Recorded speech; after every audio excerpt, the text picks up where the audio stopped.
E voltamos com o Dr. Domingos Mantelli. Nós estamos falando aí do parto normal, feito em casa, e eu citei en passant a viatura policial. O policial militar, ele é preparado para isso hoje, porque nós temos aí uma repetição desses casos, né? Não dá tempo de levar a parturiente para o hospital e a criança nasce na viatura policial. Tem casos muito emocionantes até, né? Bonitos, né? É o lado positivo da atuação policial, né? Que é tão criticada aí por abusos de maus policiais, mas nós temos esse outro lado, né, doutor Domingos Mantelli? Sim, sem sombra de dúvidas. Todos os policiais são treinados, polícia militar principalmente, que é quem está na rua patrulhando, né? A polícia ostensiva. E geralmente é a polícia que é chamada nesses casos quando a mulher está em trabalho de parto, não tem como chegar até o hospital. Então, principalmente a polícia militar. A polícia civil também é treinada, mas principalmente quem entra nessa atuação é a polícia militar. Todos são extremamente treinados, estão aptos a poder realizar partos nesses casos, enfim, com aquilo que tem em mãos, né? Muitas vezes a gente precisa cortar um cordão umbilical amarrando com um cadarço de tênis. Então, são preparados inclusive para saber como improvisar num momento de emergência desses. Qual é a diferença entre o ginecologista e o obstetra? O ginecologista cuida da saúde da mulher como um todo, das patologias da mulher. Então cuida da mama, vai cuidar do útero, um cisto de ovário, um câncer de colo de útero. Ele vai cuidar da saúde feminina. Já o obstetra está relacionado somente à parte gestacional. Só mexe com a gestação, pré-natal e partos. Doutor, qual é o impacto que a gestação tem no futuro da criança? Olha, eu diria que é um impacto que pouquíssimas pessoas imaginam. É um impacto muito grande. Hoje nós sabemos que tem vários estudos sobre o psiquismo fetal e já estão conseguindo relacionar uma série de problemas emocionais do ser humano adulto que foram consequências do que aconteceu na vida intraútero. Então esse estudo do psiquismo fetal está abrindo um leque, um horizonte muito grande. Então eu vou dar um exemplo simples para vocês. Vamos imaginar uma gestante que passe por um estresse prolongado na gestação. Nesse estresse, ela tem liberação de adrenalina, elevação do cortisol, noradrenalina, uma série de hormônios. Esses hormônios mexem com a arquitetura cerebral desse bebê em formação. Só para vocês terem uma ideia, os estudos já demonstram que essa criança, cuja mãe passou por esse estresse, a chance dela ser depressiva na vida adulta é quase 4 vezes maior. Já tem relação de mães que rejeitaram a gestação, mães muito jovens que não queriam engravidar, muitas vezes até tentaram cometer um aborto clandestino, ou que fumavam, ou que usavam drogas. Chance dessa criança nascer autista é o dobro. Então já estamos relacionando doenças físicas e emocionais com o que a mãe passou na gravidez. Aí muita gente pergunta, mas doutor, como que o bebê tem essa memória intraútero desde o começo, se o cérebro ainda não está formado no começo? Então, olha que interessante, um dos principais trabalhos, uma das pioneiras, foi a doutora Piontelli, uma italiana, uma neurocientista italiana, que ela estudou pacientes que fizeram um transplante cardíaco. Aquele paciente recebia o coração do doador que havia morrido e aquela pessoa estava tendo memórias daquela pessoa que morreu. E foram estudar, poxa, mas como que isso é possível, né? Receber um coração e ter memórias da pessoa que morreu. E nos estudos descobriram que no coração existem alguns neuropeptídeos, algumas proteínas que, para simplificar, para que vocês consigam entender, em momentos de grandes emoções conseguem ativar células cardíacas com memória celular. E se a gente parar para pensar, as nossas células têm uma inteligência. Se eu corto a minha mão, por exemplo, eu não preciso emitir uma ordem do cérebro para que ela cicatrize. Existe uma inteligência, uma organização celular para que isso aconteça. E descobriu-se que o pensar, entre aspas, não está só no cérebro, que no coração também tem essa capacidade através dessas células de memória. E um bebê com apenas 3 semanas de gestação, a mãe nem descobriu que está grávida ainda, já tem um coração batendo. O bebê é metade do tamanho da cabeça de um alfinete e já tem um coração batendo. Cheio de neuropeptídeos, cheio de células com memória celular. Armazenando aquelas memórias dependentes das emoções maternas.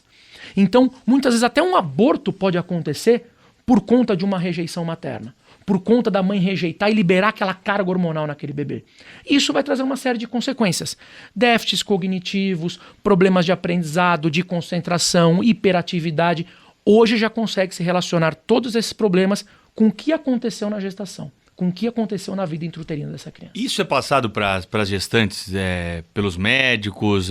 Como que a gestante trabalha com essas emoções durante a gravidez? Então, infelizmente, por ser um assunto muito novo para nós aqui no Brasil, eu já estudo psiquismo fetal há mais de 10 anos. A minha linha de atuação e de pesquisa é em cima disso, tanto minha quanto da minha esposa. Com as nossas pacientes, a gente faz todo um trabalho. Como chama a sua esposa? Érica Mantelli. A gente já faz um trabalho de relaxamento, olha que interessante, vou dar um exemplo para vocês. Lá atrás, Pavlov fez um estudo com um cachorro em relação ao reflexo condicionado, onde ele tocava um sino, alimentava o cachorro. Tocava um sino, alimentava o cachorro. Tocava o sino, alimentava o cachorro. Chega uma hora que você toca o sino, o cachorro está lá salivando, aguardando o alimento dele. Reflexo primitivo, um reflexo condicionado. Condicionou o som do sino, a alimentação. A gente consegue criar o mesmo reflexo intraútero no bebê, através de musicoterapia. Então eu posso fazer uma sessão de relaxamento, onde o pai e a mãe conversam com aquele bebê, com uma determinada música, todos os dias durante os 9 meses. E o bebê associa aquela determinada música ao momento de relaxamento, ao momento de carinho, ao momento de ouvir a voz da mãe e do pai. O bebê ouve, ele lá no útero, ele está ouvindo? Ele está escutando a partir de aproximadamente 23, 24 semanas de gestação, o sistema auditivo está formado, ele escuta.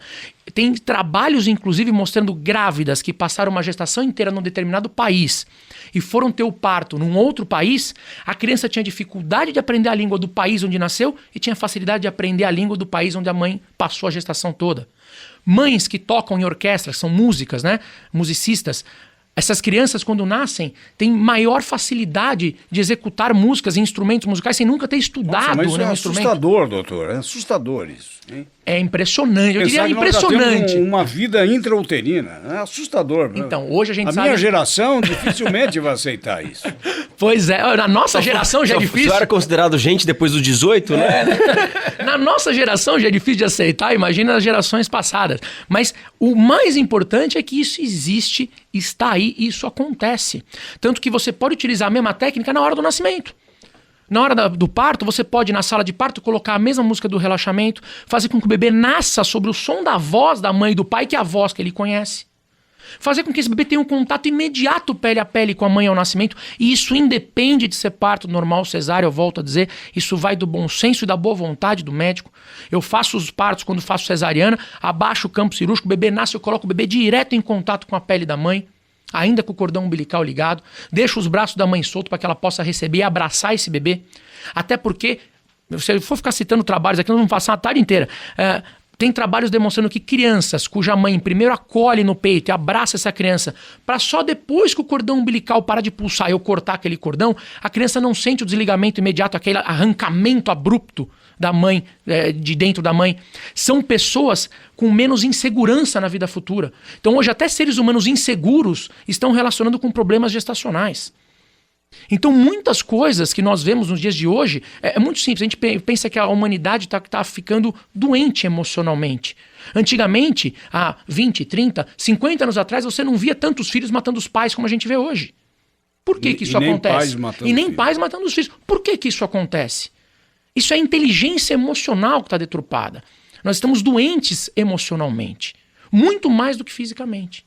Mas isso começa ali na vida intrauterina.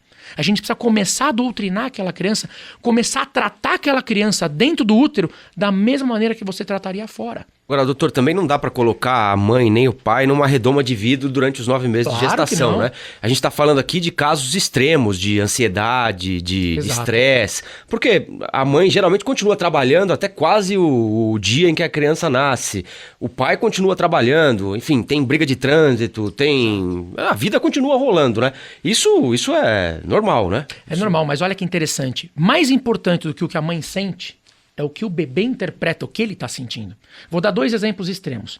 A mãe acabou de passar por um susto muito grande. Tá? Vamos dizer, morreu um parente muito próximo, está estressado e tudo mais. O bebê vai sentir esse baque hormonal. Essa mãe pode estar, por exemplo, vamos dar um outro exemplo agora. Ela está numa festa de casamento, feliz da vida. Só que ela está bebendo e fumando.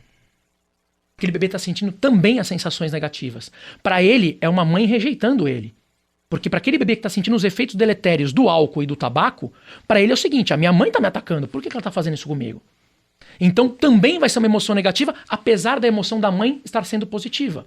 Então é o que é passado para o bebê e não necessariamente o que a mãe está sentindo. Mas é o que eu digo, se eu conseguir amenizar 70%, 50% já é um ganho extraordinário pós-nascimento. É muito grande. Eu vou falar da minha experiência pessoal. Eu tenho experiência de pacientes, mas não vou colocar aqui, vou falar da minha pessoal.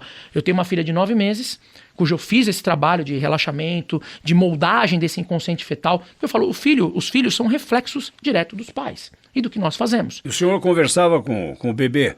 todo santo dia, Que o senhor várias falava vezes pro por bebê? dia. Olha, filho, a situação aqui no Brasil não tá boa. Não, Falar. pelo contrário, porque olha que interessante, neurolinguisticamente falando, você não pode nunca dizer o que você não quer, e sim o que você quer.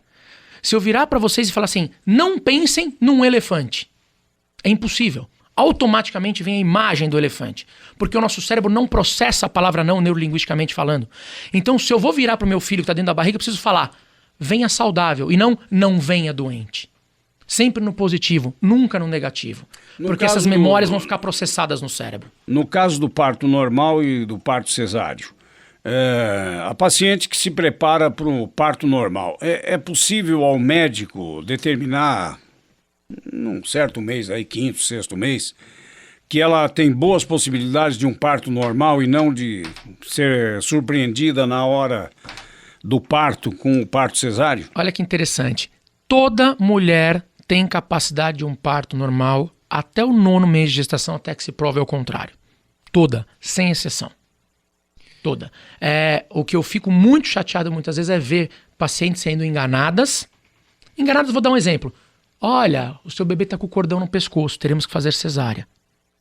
Quem disse que circular de cordão é indicação de cesárea? Não é que existe funciona, em nenhum livro Isso de aí- obstetrícia isso. Isso eu queria Não perguntar existe. pro senhor. Não Tem uma equação que é assustadora para os pais, né? Que é chegar ali ao final da gravidez, 38ª, 39ª semana, e aí no ultrassom tem pouco líquido amniótico e o cordão tá enrolado no pescoço. Isso É real? é recomendação? De fazer Pra cesariana? cesárea? De jeito nenhum. Em hipótese nenhuma. Muita gente fala assim, doutor, estou com 9 meses e baixou meu líquido amniótico. Ou rompeu a bolsa. Tá. Vou mostrar para vocês uma coisa. Se a gestante fica 15 horas em trabalho de parto, ela não tá também essas 15 horas já sem líquido?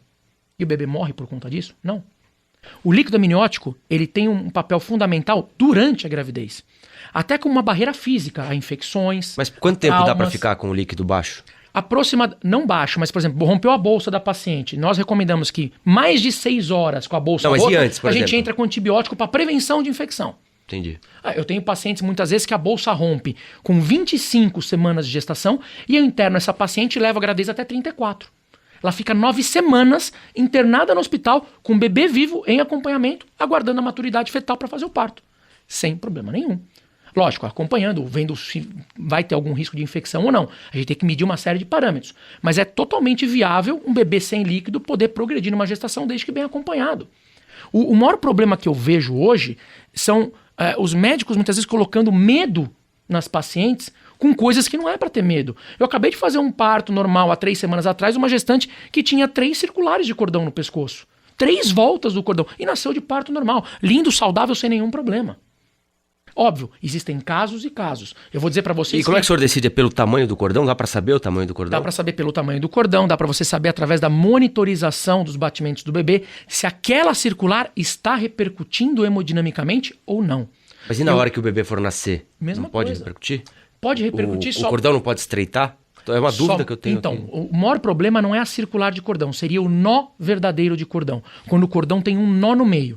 Que aí na hora que ele estica, aquele nó aperta e para de passar o sangue. Muita gente tem medo do cordão em volta do pescoço, fala assim, Sufocar. vai enforcar o bebê. Gente, como é que vai enforcar uma pessoa que não usa o pescoço para respirar? Ele não respira dentro do útero. Ele recebe oxigênio pelo sangue.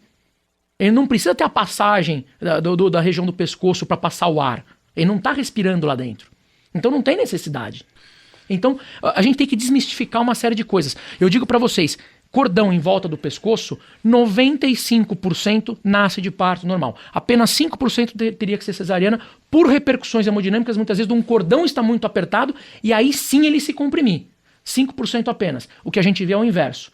É 5% fazendo parto normal e 95% indo para cesariana. Aproveitando esse capítulo aí dos mitos e das verdades, a mulher que teve o primeiro filho numa cesariana pode ter um segundo filho no parto normal? Sem sombra de dúvidas. A recomendação é que a partir da segunda cesariana, dali para frente se faça sempre cesariana. Mas isso também é uma recomendação. É uma recomendação. Por quê? Porque como a mulher já vai ter 2 cicatrizes no útero por conta de 2 cesáreas, durante as contrações ela teria um risco maior de ruptura desse útero. Por conta disso. Agora, uma cesariana apenas, nós recomendamos que aguarde pelo menos 2 anos para uma próxima gestação, para que aquela cicatriz está bem consolidada e tranquilamente ela pode ter um parto normal depois. Como é que se sente uma mulher que se prepara para um parto normal e, por algum motivo, na hora do bebê nascer, é obrigada a fazer um parto cesariano? Como é que ela se sente emocionalmente? Então, isso é uma coisa que eu converso muito no consultório com as minhas pacientes, porque ela tem que entender que o momento é o momento mais importante da vida dela. É o nascimento do filho ou da filha. É o momento mais importante. Quer dizer, não interessa de que maneira ele vem ao mundo. Se conseguimos fazer da maneira que ela quer, aquele parto normal, do jeito que ela deseja, perfeito, 100% de sucesso. Se não conseguirmos, que por qualquer motivo eu tenha que indicar uma cesariana, ela tem que entender que aquela cesariana está sendo indicada para salvar a vida do filho dela. Então ela tem que ir mais alegre ainda para a cesárea, porque eu estou intervindo para salvar o bem mais precioso que está para chegar, que é o filho dela. Então ela não pode colocar as vontades dela, o feminismo muitas vezes dela, o ativismo de querer parir de parto normal à frente da vida do próprio filho. Isso eu não recomendo. Então isso tem que ser muito bem conversado e explicado. E uma boa relação médico-paciente, quando o paciente confia no seu obstetra, não tem problema. Porque ele vai saber que se você indicou a cesariana é porque realmente houve uma indicação, porque algum risco está iminente de ocorrer. E não porque você está fazendo por uma simples comodidade. Vamos imaginar uma situação dramática. O médico tem de decidir ou salva a mãe ou salva o bebê. Em que condições isso acontece, doutor? Sempre a mãe. Sempre. Mas em que condições isso acontece? Muitas vezes, por exemplo, num descolamento de placenta. Um descolamento de placenta, como eu dei o exemplo, você tem um extravasamento de sangue, uma infiltração, uma alteração de coagulação da mãe. Muitas vezes eu tenho que intervir e salvar a mãe em detrimento do bebê.